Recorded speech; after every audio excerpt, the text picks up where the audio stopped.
Bien, muy bien, Tonelli. Que yo hablé con usted hace un tiempo cuando era opositor, ahora es oficialista. Así es. Me parece que es un laburo mucho más duro este de ser Pero oficialista. sí, no sabe que lo el que otro. extraño ser opositor. Estaba tanto más tranquilo y descansado. Bueno, Tonelli, hay que aprobar el proceso de negociación con los hold down, pero el diablo metió la cola y aparece un recurso de amparo de la Corte de los Estados Unidos que puso en duda al peronismo renovador, a Diego Bocio. ¿Qué pasó con esto? Explíquemelo porque no lo entendimos muy bien. El tema es así. El viernes hubo una decisión de la Cámara de Apelaciones allí en Nueva York que suspendió los efectos de una medida que había tomado el juez Griesa para que la Argentina pudiera continuar con el pago a los bonistas que sí entraron al canje mientras se desarrollaba este proceso de negociación y de arreglo. Sí.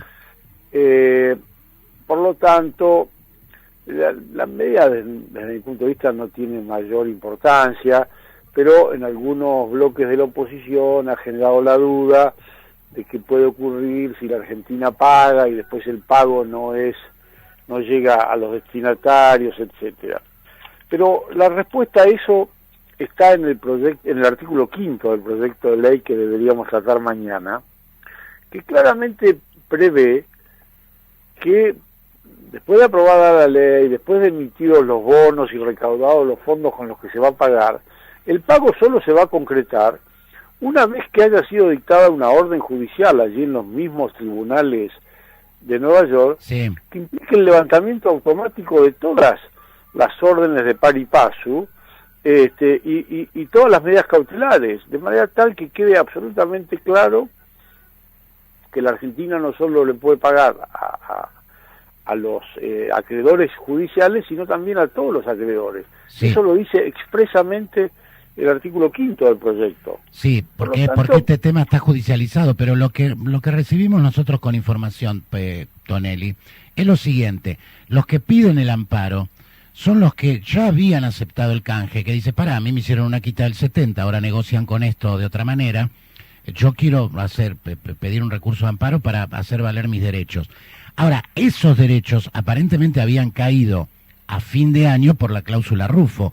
Sí, a fin del año anterior, de 2014. Del 2014. ¿Es esto así tal cual? ¿Esa gente No, yo de esa petición de esos que entraron al canje no tengo noticias. Ajá. De todas maneras, aún en el caso de que lo intenten, a mí me parece que están destinados al fracaso, porque esa cláusula venció en diciembre de 2014. Claro, ¿y por qué entonces la Corte de Apelaciones toma Pero que la Corte de Apelaciones no resuelve nada que tenga que ver con esa cláusula, ¿eh? No es así. Ajá. No. O sea, no es así. la Corte de Apelaciones tiene que ver exclusivamente con lo que estamos negociando ahora. Exactamente.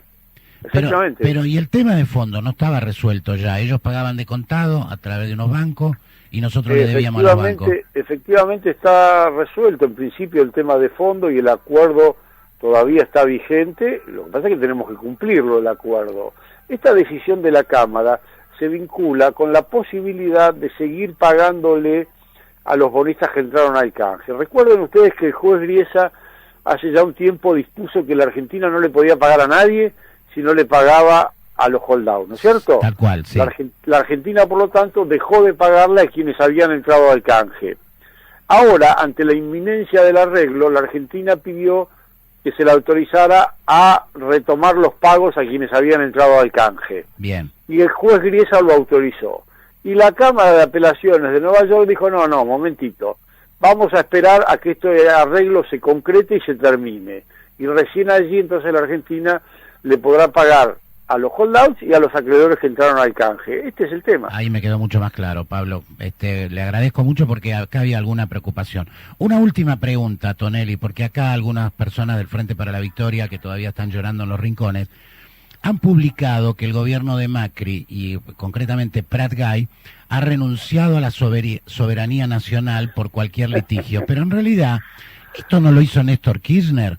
Pero por supuesto, bueno. La Argentina, entre otras cosas, tiene que afrontar estos pagos porque en su momento, cuando se emitieron algunos de los títulos, los mismos títulos incluían una cláusula que decía que en caso de diferencia los litigios se iban a dirimir ante los juzgados de la ciudad de Nueva York. Eso lo resolvió Kirchner en su momento. Claro, Cuando el país entró en default y dejó de pagar, la gente, los tenedores de bonos, nos iniciaron juicios en los tribunales de Nueva York, como preveía los bonos. Claro, y los ganaron y ahora hay que pagarlos. Claro, de modo que si alguien entregó la soberanía fue Kirchner en su momento. Tal cual, eso está clarísimo.